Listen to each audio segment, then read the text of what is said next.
monster going again.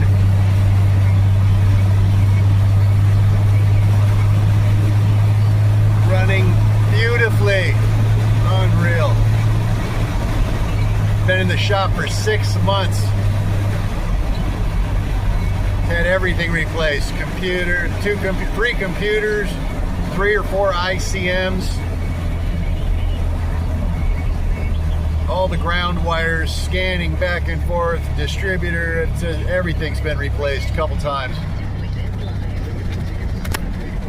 What was it? We had a couple defective ICMs.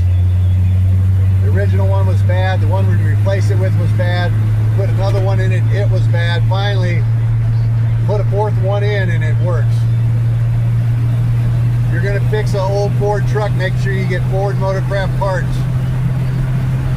No matter what they cost, it's the only thing it's gonna fix. And so there it is, there's the problem. Aftermarket ICM. If it's not a genuine Ford part, don't put it on your Ford truck, especially if it's electrical or electronic. Here's my original computer. This is probably okay. Hey, well, oh, and they caught the Charlie Kirk assassin, which is remarkable. I'm so happy they got him.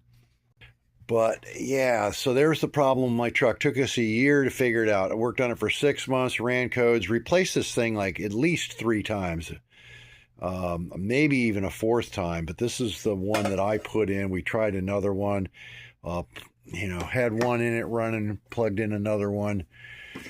Map sensors too. Where's the maps? I had a map sensor here. That was, oh, it's still in the truck. But oh, there, zoom out. Why is that thing always zoomed in?